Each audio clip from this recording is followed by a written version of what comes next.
Bonjour. Écoutez, merci d'être présent aujourd'hui en nombre, ouais. Merci. Euh, alors on va parler data center aujourd'hui. Donc je suis super.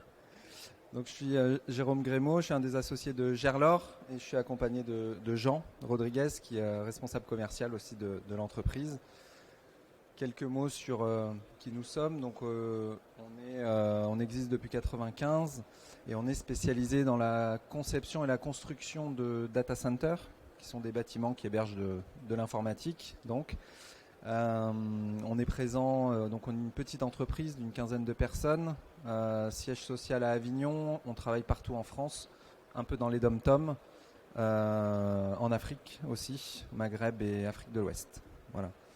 Et on traite tout le cycle de vie du data center, c'est-à-dire de l'étude stratégique, où est-ce que je m'implante, quelle taille de data center je fais, quel niveau de sécurité, quel niveau de disponibilité, jusqu'à la conception, la construction, clé en main. Et on accompagne également la maintenance, enfin l'exploitation via les opérations de maintenance. Voilà. Ça, c'est notre métier.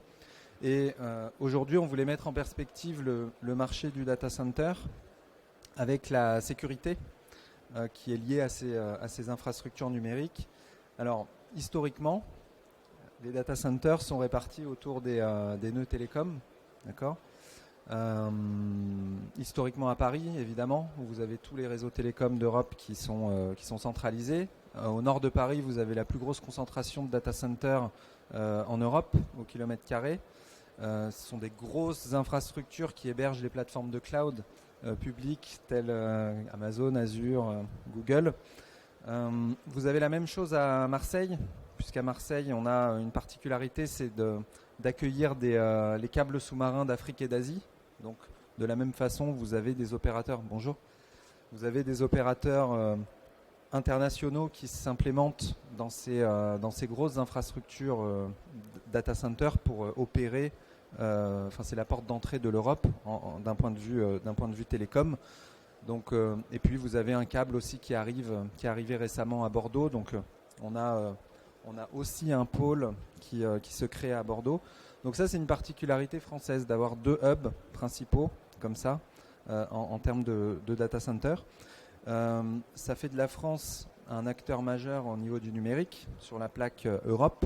Et c'est aussi, quand on est un acteur majeur, on est sous le feu des menaces aussi. Donc il y a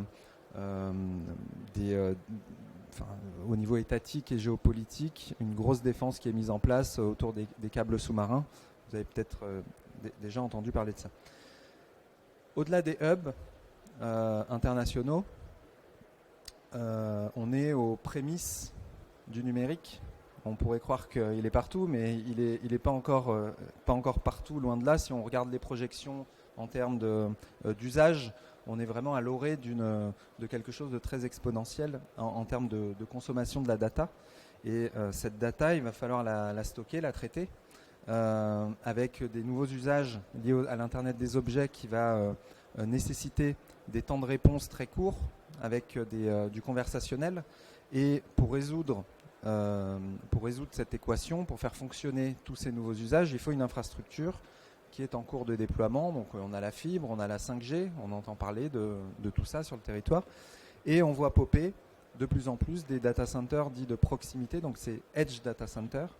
Comme on voit sur le schéma, on passe d'un marché assez centralisé sur les plateformes de cloud à un marché un peu plus éclaté, avec cette capillarité qui se crée sur le territoire, avec des plus petits data centers qui sont répartis sur tout le territoire, qui ont vocation à traiter la donnée en local, souvent exploités par des opérateurs locaux, mais qui ont des standards qui sont dignes des plus gros data centers, parce que ces sites-là sont aussi sous le feu des menaces. Je ne sais pas si vous avez entendu récemment, fin avril, il y a eu un sabotage à Reims d'un POP d'un opérateur. Ça a paralysé Internet pour des centaines de milliers d'utilisateurs. Donc voilà, on est sur ce type d'infrastructure-là. Et Gerlor, nous, on se fait spécialistes de ces petites infrastructures qui ont la particularité, donc je l'ai dit, d'être aussi bien conçues que les grosses infrastructures qu'on retrouve à Paris ou à Marseille, que ce soit en termes de niveau de disponibilité. On est sur des standards de redondance, de climatisation très hauts, des doubles distributions électriques, du secours en groupe électrogène. Voilà, on est sur tous ces types de design. On est également sur ces petits sites. Ils ont une empreinte énergétique parce que c'est un gros enjeu du numérique, la performance énergétique. On est sur des sites qui sont connectés à leur environnement. C'est-à-dire soit on va essayer d'utiliser les énergies renouvelables à disposition en fonction de la localisation. Ça peut être une nappe phréatique, ça peut être de l'air frais à l'extérieur. Ça peut être aussi de valoriser la chaleur produite par ces data centers dans un réseau de chaleur, dans une piscine, qui veut la consommer. Voilà, à proximité. Donc on a une empreinte énergétique qui est relativement plus faible que ces gros mastodontes aussi. Donc ça va dans ce sens-là. Et de fait, cette capillarité-là permet de répartir aussi le risque d'un point de vue sécuritaire plutôt que de centraliser les données à un seul et même endroit. Là, on a une capillarité qui permet de fait de répartir les risques. Voilà. Et évidemment, donc, ils sont très disponibles, hautement disponibles. Ils sont très performants énergétiquement et ils sont également très sécures. Alors, on sait que le principal risque intrinsèque d'un data center, ça va être le feu. On a vu à Strasbourg, data centers qui ont malheureusement subi des conséquences lourdes. Et ces petites infrastructures sont subies à des menaces externes. Donc, c'est pour ça ils embarquent toute une panoplie d'outils de sécurité que Jean va vous présenter. Voilà. Bonjour à tous. Merci d'être venus aussi nombreux. Alors effectivement, comme le présentait Jérôme, aujourd'hui, le Edge Data Center ou le Data Center de proximité, tout comme son grand frère, je dirais, a besoin, intègre des équipements de haute technologie qui sont très sensibles et avec des données qui sont cruciales pour les utilisateurs qui les utilisent. Donc ils nécessitent, au même titre que leurs grands frères, d'un haut niveau de sécurité, de manière à maintenir en bon fonctionnement ces data centers. Toutes ces installations qui sont à l'intérieur du data center sont hautement surveillées et contrôlées et de façon continue, soit au travers d'une sécurité périmétrique, d'accord, soit au travers des agents de sécurité, soit au niveau de la baie serveur en elle-même, des contrôles d'accès qui sont divers et variés, et la vidéosurveillance qui est appliquée 24 heures sur 24 et 7 jours sur 7. D'accord ? Donc cette sécurité, elle est à chaque fois beaucoup plus croissante, elle est multicouche, d'accord ? Et elle permet, je dirais, dans toute détection de tentatives d'intrusion ou d'incidents, de pouvoir avoir une intervention corrective immédiate de manière à assurer la totale continuité de service que demandent les utilisateurs. Il n'y a pas moins de 5 niveaux de sécurité avant qu'on arrive au cœur de la donnée, qui est la baie informatique. D'accord ? Donc, toute intervention au passage dans un data center ou dans un edge data center, on commence déjà par demander à nos intervenants ce qu'on appelle un access site. On va pouvoir avoir de la détection. Si tu peux revenir sur la slide d'avant, parce que, ouais, merci. Effectivement, quand on voit de la partie externe, c'est au travers de portails ou de sas de sécurité pour accès au niveau du Edge Data Center, qui va être composé de simple ou de double grillage. Ça va être de la notion du contrôle d'identité qu'on a préalablement validé au travers des accès qu'on a demandé à nos clients, du contrôle d'accès et de la vidéosurveillance. Ça représente déjà un très haut niveau de sécurité qu'on va retrouver à l'externe, mais on va retrouver les mêmes au niveau interne du data center avant d'arriver dans la salle IT. Donc soit au travers effectivement du SaaS unipersonnel pour rentrer dans l'espace client et utilisateur, au niveau toujours de la vidéosurveillance qui est omniprésente sur tout le site, bien évidemment, d'accord, de la détection incendie, ce que disait Jérôme tout à l'heure. On a par devers nous beaucoup d'exemples qui malheureusement ont un peu défrayé la chronique. Ces éléments de sécurité sont d'autant plus importants que dans les edge data centers, on n'a parfois pas de personnel qui est in situ. D'accord ? Donc, toutes ces aides permettent effectivement d'avoir des remontées d'informations ou d'incidents le plus rapidement possible pour qu'on puisse engager une procédure d'intervention. On le voit ici, la sécurité, on en parlait tout à l'heure avec vous, est un vaste domaine, elle est partout à la fois. Il n'y a pas réellement de limite. La seule limite, c'est souvent les investissements, l'argent que l'on a pour se protéger et mettre dans la balance un petit peu, je dirais, le risque que l'on prend et ce qu'on peut perdre au cas où il y a un incident. Dans nos activités, comme disait Jérôme tout à l'heure, on travaille sur des aspects stratégiques et le développement et la mise en œuvre de data centers et on s'attache à avoir tous les points de sécurité et l'aspect géographique, l'aspect risque naturel, de catastrophes naturelles sont des éléments qui sont pris en considération aussi pour assurer la pérennité et l'implantation de ces edge data centers. En finalité, je dirais que malgré tout ce que l'on peut prévoir, avoir les outils de manière à pouvoir corriger d'éventuels risques, il y a des choses malheureusement qui sont incontrôlables et qui nous arrivent, mais à partir du moment où on est dans un environnement qui nous permet de réagir très très vite, certaines catastrophes, je dirais, imprévisibles vont pouvoir être corrigées rapidement parce qu'on a l'habitude et les outils pour pouvoir réagir rapidement. Voilà. Je ne sais pas si vous avez des questions complémentaires sur cette notion de sécurité, soit interne, soit externe, au niveau des Edge Data Centers.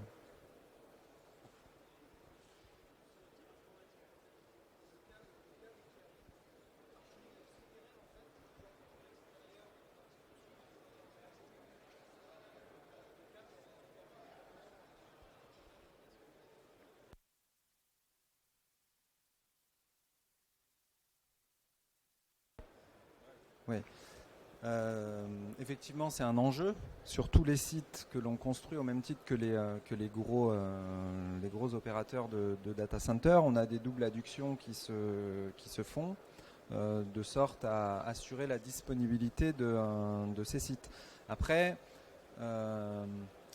votre question, c'est peut-être sur le trajet. Comment je m'assure qu'on ne vient pas mettre un tore sur une fibre pour voir ce qui se passe dedans.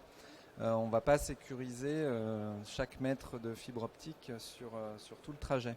Voilà, effectivement. Donc, même si elle circule en règle générale, alors le long des voies ferrées, par exemple, c'est des endroits qui sont quand même très sécurisés parce que mettre un pied à côté d'une voie ferrée, on est déjà dans un hors la loi. Et donc voilà, les opérateurs essayent d'emprunter ce type de voie. Maintenant, les autoroutes et puis les voies navigables de France aussi sont des lieux de passage. Mais oui, il y a des vulnérabilités qu'il faut convaincre. Après, le cryptage aussi, ça se fait au niveau informatique. Parce que vous avez des câbles qui transatlantiques aussi, donc voilà. Voilà.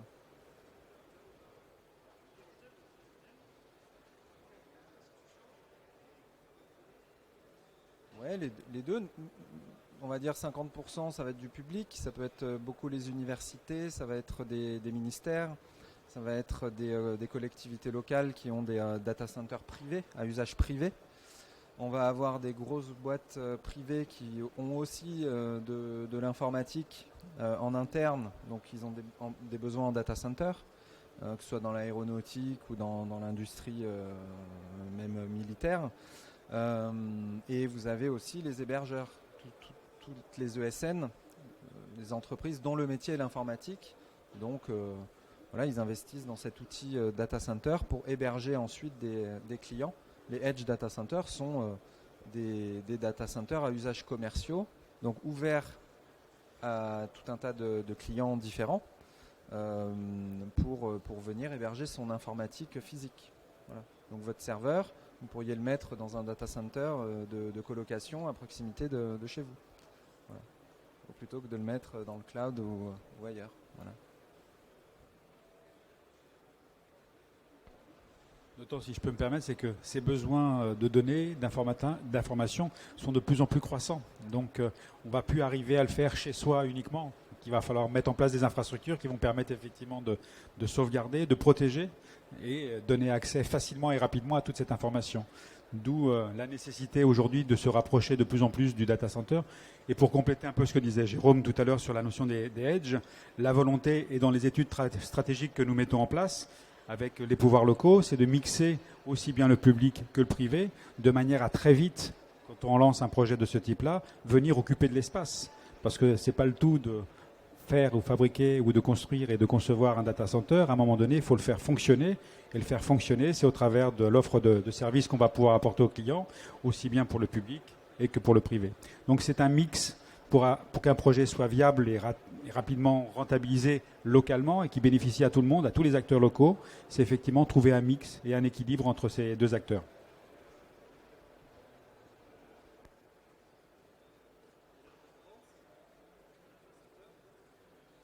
Oui, alors... non, mais vous avez raison. Le data center en lui-même dispose d'un haut niveau de disponibilité. Donc vous avez intrinsèquement des architectures techniques tier 3. Hein, il y a des niveaux dans les data centers. Donc on est sur des hauts niveaux de redondance. Donc tout est redondé. Néanmoins, l'usager du data center qui va héberger son infrastructure informatique se doit d'envisager, après c'est des analyses de risque, hein, mais si le data center brûle, est-ce que j'ai une autre infrastructure à X kilomètres de là qui n'est pas soumis au même risque que le site numéro 1 pour avoir un site de repli et un backup en cas de sinistre et d'avarie grave. Donc ça c'est des... Oui, c'est de la responsabilité. Nous, on est responsable du data center que l'on va concevoir. Maintenant, le client, lui, doit s'assurer d'avoir un plan de continuité d'activité au cas où, parce qu'on garantit, le risque zéro n'existe pas. Voilà, donc on peut très bien avoir un avion qui tombe aussi, un attentat. Il y a plein de choses à prendre en considération qui peuvent pas être traitées, directement sur le site, encore moins sur ces petits sites régionaux. Voilà. D'ailleurs, ce qui s'est passé à Strasbourg, c'est qu'effectivement, bon nombre de petits clients avaient souscrit l'offre du partenaire pour héberger leurs données, mais n'avaient pas souscrit de service, d'accord, pour un plan de reprise d'activité ou pour reprise des données.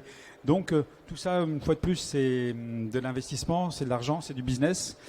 Tout dépend où est-ce que le client met son niveau de sécurité et de protection. Est-ce que j'aime à dire souvent une petite boutade, est-ce qu'on prend ceinture et bretelles ou on prend juste que ceinture?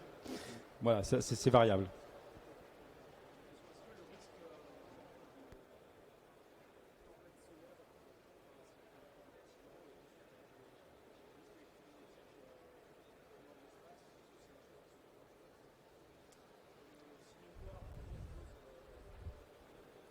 Peu probable, mais qui... Alors,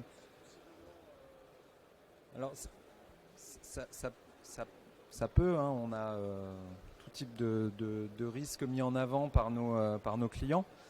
Ça fait partie des analyses de risque. Alors, j'ai jamais été confronté à ça. Alors, champ électromagnétique, pas forcément venant de l'espace, on est plutôt confronté à des cages de Faraday pour éviter le piratage par ondes électromagnétiques. Mais non, le risque spatial, on n'a pas encore eu ça. Par contre, chute d'avion et d'objets volants, ça, oui.